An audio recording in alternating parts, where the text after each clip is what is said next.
Have you experienced someone who gives you so little effort in text messages that you wonder why on earth you are continuing to engage with them? And yet you can't help but feel this irresistible urge to keep going with them. This is the bare minimum texting. And I want to talk about how you can get out of it today. What does it look like to show up in a way that is actually going to make someone put in more effort? Now, I went for a little scroll through TikTok and I found this video of a woman breaking down with her friends a text exchange that she had with a guy who was driving her crazy. All right, we'll watch it together. So today was giving bare minimum. Good morning, good morning. I didn't reply with an emoji because, like, why would I? Yeah. Why? How are we feeling? I called him. He doesn't pick up. I say, call me. He goes, hold up, baby girl. Talking to my man. He's telling me something. I'm like, okay, very dry. 11:58. He responds 1:38. It was a long combo. I didn't want to respond. Still doesn't call you back. Still doesn't call me back. Okay. So then I call me. Call me. And they're like, you never call me back. It's so annoying. 2:44. Responds at 8:20. I've legit still hasn't called me. You look nice. What are you doing? What am I doing right now? Nothing. You're not responding. No. It's done. No, let's respond. I love the moment at the end where she's just so forlorn that her friend thinks she shouldn't send a message back at all. I really feel like this video just epitomizes this internal schism we feel where one part of us wants to rage about someone and complain about them and talk about how awful they are, and the other part of us desperately wants to text them and talk about our feelings with them. This is a very, very common scenario of, I mean, firstly, have you ever done this? Have you ever sat around with your friends and decoded text messages? I think that's a very common thing as well, isn't it? You get a text message, you wonder what it means, what you should say back. You have a tribunal with your friends to try and figure it out. This person wouldn't even be having this conversation with her friends if he was putting in an amount of effort that was enjoyable to her. It would be a very different conversation at least, but he's giving so little. You may remember this kind of guy from one of my previous videos. This is the man who comes in strong, shows lots of interest, and then disappears. Except he doesn't quite disappear. He still pops up now and again with an intermittent text at random intervals to make sure that you cannot forget him. The MPI guy is the person who puts in the minimum possible investment to keep your attention while giving as little as they can get away with. So let's talk about this. I want to break this down step by step because I always find practical examples to be the thing that's most educational. I want to take this woman's text exchange and look at where she might have done something different than she did. So today was giving bare minimum.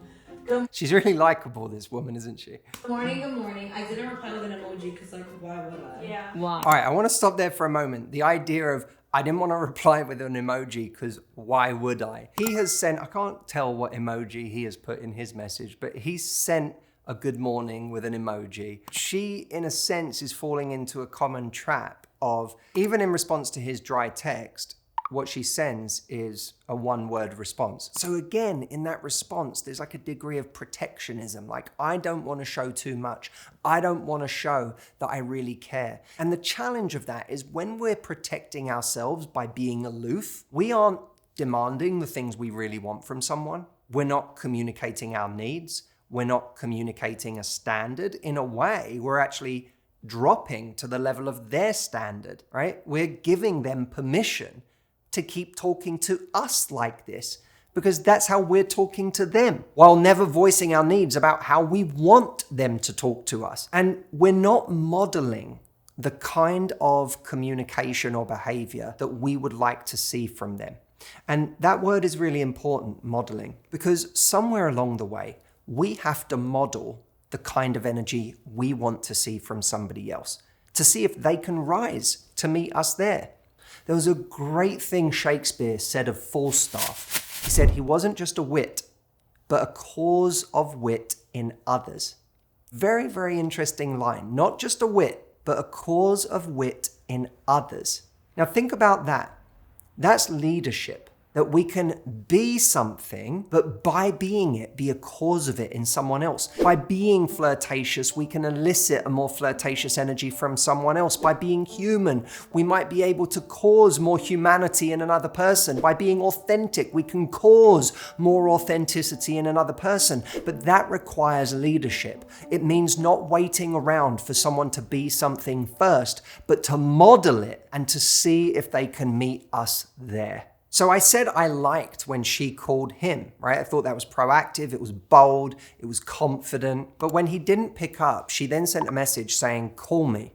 And that then, to me, almost veers into the kind of communication that she doesn't want from him.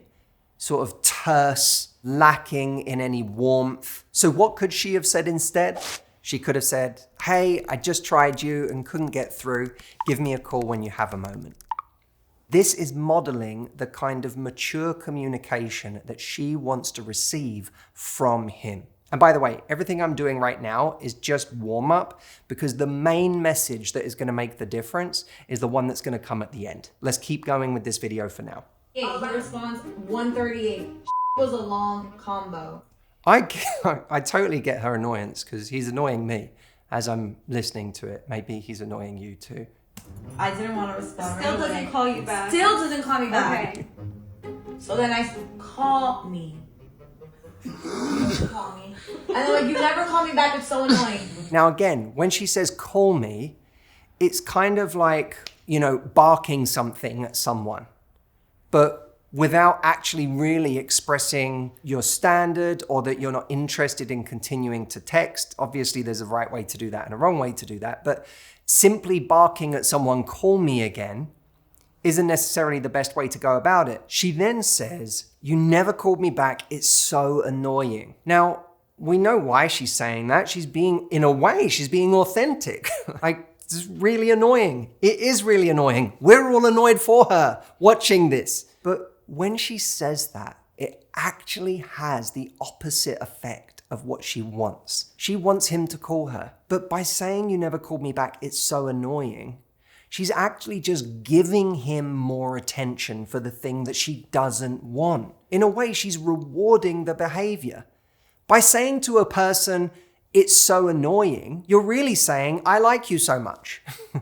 I really want you to call me. And you're not calling me. And that's annoying because I like you and I want you to call me. It's just another form of attention for someone who doesn't deserve the attention. And the other thing about this sentence is that it has no power to it, right? It's not a standard because in a way, this sentence is saying, it's annoying that you haven't called me back, but I'm not going to do anything about it, right? It's a disempowered statement. Now let's imagine that none of what I've suggested happened and that the communication had kept going exactly the way it did.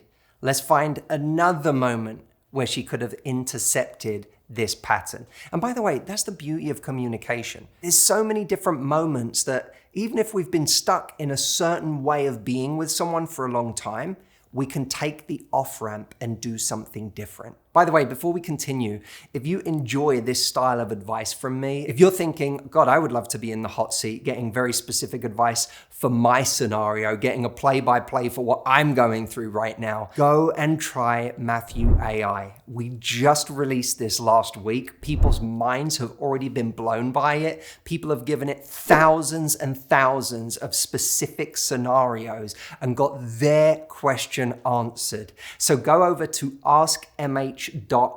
You can literally call it and speak your question. You don't even have to type it, and you will hear my voice giving you an answer. You can give as much detail as you want. You can be as specific as you want. It will take all of your situation into account before giving you an answer. And it's been trained on 17 years of my content so that what you hear is not some generic internet answer. It's my answer, exclusively from me and my content. So go check it out. AskMH.com is the link. Ask your question for free right now. I can't wait to hear your feedback because, like I said, This has been blowing people's minds, and I can't wait to hear the same from you. All right, back to this text exchange. Nice. What are you doing? What am I doing right now? Nothing. You're not responding. No. It's done. No. You even see there the encouragement from her friends to say, do nothing. You know, you just don't respond, which is another version of having one's guard up and wanting to look aloof instead of actually communicating. So again, all this does is enable his behavior, because when he comes back 3 days from now or the next day and texts her and she texts back, what she's really communicated is, I'm just going to disappear on you at random moments, not say why, not say that your behavior isn't enough for me, but instead just look like I'm indifferent and I don't care that much, even though right now I have your text messages projected onto a screen in front of all my friends. Now let's say that she does send that last message, that she's around if he wants to give her a call and it would be great to catch up properly. And let's say that he says in reply, I'm out with my boys tonight. How's your evening? So he still dismisses the phone call, albeit because he's busy, we don't know. It doesn't really matter. What does matter is that when she replies to that, she shows that she's not interested in carrying on this text exchange. So she would then say, no worries, have a great evening, catch up tomorrow when you can talk. So she's not entertaining his question, not out of rudeness, but out of the fact that she's given him different opportunities to get on the phone and have a conversation with her today. He's made it impossible at every turn. And so now she's not being cold. She's saying, have a great night, but let's catch up tomorrow when you can call, which is also a standard, right? I'm basically saying, don't contact me tomorrow unless it's a phone call. Now, let's put a cap on this, because I know what you're thinking. What if he sends her a text tomorrow instead of calling? What if he reaches out to her and says, how's your day going? Right? Which starts to feel like a form of gaslighting, that I keep saying the same thing and you keep acting like I haven't said it, like you have amnesia for me asking for a phone call. Here's what she could say. And so far, what we've been communicating with these amended texts is an indirect standard. Here's where you can get more direct. And I love this message that I'm about to give you. I want you to be brave enough to send it if you ever find yourself in a situation like this. Here's what you write. I don't know if I'm going crazy, but it feels like way too much effort to get you on the phone for a real conversation. I don't mind texting in general, but these short exchanges just aren't all that rewarding. LOL. Are you only interested in texting? I like the, I don't know if I'm going crazy, because it allows you to kind of almost point out that, you know, maybe you've judged him too soon. Maybe there is a legitimate reason why yesterday, last night, and the first half of today, he couldn't do the simple thing that you had mentioned and kept pretending like you weren't mentioning it. So I like that start. I love the idea of it feels like way too much effort to get you on the phone for a real conversation, because what you're really saying there is, this isn't sustainable. I'm not going to keep putting in this amount of effort. I'm not going to ignore the elephant in the room, that I'm trying harder than you are to have a real conversation. I'm pointing out that I am trying to get a phone call with you and that it's too much work. So I'm not going to keep putting in that much effort. And then you're saying that you don't mind texting in general. It's not that you have a problem with texting. It's simply that this style of communication, especially his style, which is really dry and short, is not rewarding. It might be different if he was sending amazing text messages, which he's not, but what she's getting isn't rewarding. And she's pointing that out. Hey, I have a higher standard for being entertained in conversation than this. This isn't enough for me. This isn't worth my time. Are you only interested in texting? So this is a very empowered response. It gives someone nowhere to go. They can't exactly keep texting you and pretend that it's all okay after you've said that, can they? Now, I want to point out that I don't know this person's situation. I don't know the conversations that have preceded this text exchange. So while I'm having some fun talking about what she could have said, for all I know, this lovely human being had a massive fight with this person right before this text exchange. And that's why she's being so short in her replies. But the principles of this video still stand. And, you know, it's always fun when I get more context. I'm often like, well, if that's the case, then I would send this instead, which, you know, if you've ever been coached by me or worked with me in my Love Life Club, you know that more context helps. It's why, by the way, Matthew AI is such a cool thing for you to be able to use, because you can give it all the context in the world. You can tell Matthew AI everything that you're going through, how the last exchange was, that you want it to be a bit more like this or to take account of that, and it will help you figure out what something means, what you can do about it, and what you can say next. So before you leave this video, do me a favor, go over to askmh.com and ask your question of Matthew AI. You can even, if you want to do a version of what we just did in this video, upload your text exchange or your conversation, and it will help you understand it and know what to say and do next. So go check it out. askmh.com is that link again. And I can't wait to know what you think. I'll see you next week. Be well, love life, and thanks for watching.